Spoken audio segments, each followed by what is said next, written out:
Okay, this last staff group using databases is specifically for the staff database. Again, we talk about the different levels of staff that can access the resident portal in a different video, but we'll just go over that really quick once again. Here's the staff database. And again, there is the administrator level. That means if I'm an administrator level, I can access every single part of the resident portal to do whatever I need to do. If I am a staff level, staff member in the database, like this person, Alexis Carnes, I can do everything the administrator can do except access this particular database to add or delete or edit staff information. Here's the employee. The employee level allows employees only to log in and play different games and watch movies and all that sort of stuff.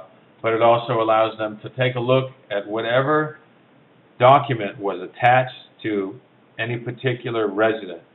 So in other words, again, if you attach the document to the resident, if in your move-in information you have a resident necessarily fill out a form that talks about her likes, her dislikes, what she's looking for in the community, and all this information, and you store that in the resident database, the staff member the employee can log in if you give them a login and access that information. And again, the resident assist is essentially the designation given to each one of the computers in order for you to apply a username and password for access to the resident portal from however many computers that you have. And again, that's all covered in detail in a different video. Anyway, if we're looking at, say, Alyssa Brown, she's the administrator, we select Edit, and here she is. Let me lower this for you. There you go. Okay, here's her name, here's her group. She's in the administrator group. We can change her down to staff group if we want to. Here's her email address. We don't see her password because it's private. Here's the executive director. Her title is executive director.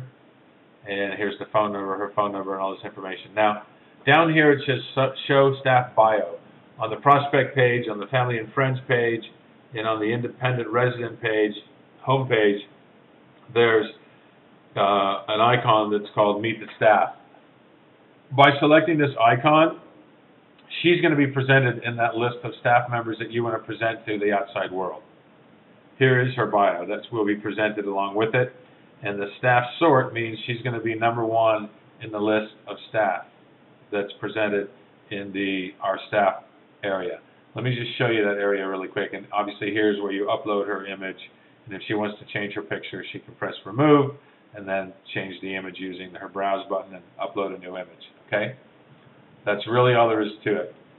Now, if you're one staff member and you necessarily maybe want to send an email out to all the other staff, you can still do a search like this and then go from there. All right? So, let me show you what the staff bio looks like. I'm going to log in here as Alex. He's a family or friend, I believe, or he's an independent resident. It looks the same. I press submit.